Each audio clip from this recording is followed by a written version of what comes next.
साथीहरू, के तपाईहरुलाई पनि वर्ड डकुमेन्ट अथवा अन्य कुनै डकुमेन्टलाई पीडीएफमा कन्भर्ट गर्दा फन्ट चेन्ज भएर हैरान हुनुभएको छ? यदि त्यसो हो भने आउनुहोस् यसको समाधान निकालौं।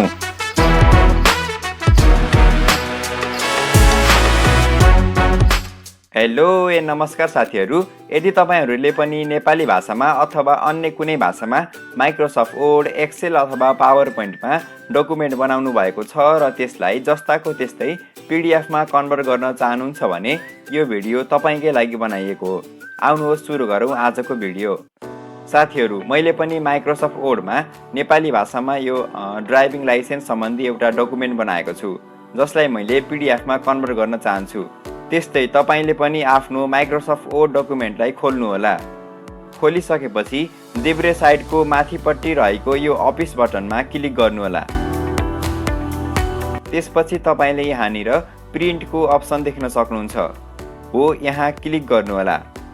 प्रिन्टमा क्लिक गरिसकेपछि तपाईले यस्तो एउटा सानो पेज देख्नुहुन्छ। अब आयो हाम्रो मुख्य काम।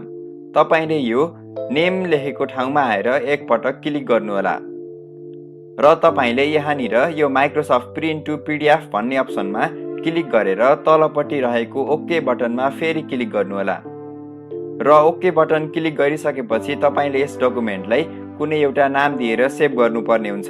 जस्तै मैले ड्राइभिङ लाइसेन्स पीडीएफ भनेर सेभ गर्दछु। तपाईले यहाँनिर लास्टमा वर्ड इज प्रिपेयरिङ डकुमेन्ट लेखेको देख्न सक्नुहुन्छ र अन्त्यमा तपाईको डकुमेन्ट पीडीएफमा कन्भर्ट भइसकेको छ। उक्त डकुमेन्टलाई खोल्नको लागि तपाईं फाइल म्यानेजर अथवा फाइल एक्सप्लोररमा जानुहोला। त्यसपछि देब्रे साइडतर्फ रहेको डकुमेन्ट्स भन्ने अप्सनमा क्लिक गर्नुहोला। अब तपाईको पीडीएफ डकुमेन्ट रेडी भएर यहाँनिर आएर बसेको छ र फाइनल्ली यसलाई ओपन गरेर हेर्नुहोला। तपाईलाई धन्यवाद छ, किनकि तपाईले कुनै पनि माइक्रोसफ्ट वर्ड डकुमेन्टहरूलाई जस्ताको त्यस्तै पीडीएफमा कन्भर्ट गर्न सिक्नु भएको छ। यसरी Microsoft Word, Excel, PowerPoint जस्ता डकुमेन्टहरूलाई पीडीएफमा कन्भर्ट गर्दा कुनै पनि थर्ड पार्टी एप्लिकेसनको प्रयोग गर्न पर्दैन। कुनै फन्ट पनि चेन्ज हुँदैन, जस्ताको त्यस्तै पीडीएफमा कन्भर्ट हुन्छ र यसको लागि कुनै पनि इन्टरनेट अथवा वाइफाईको आवश्यकता पर्दैन।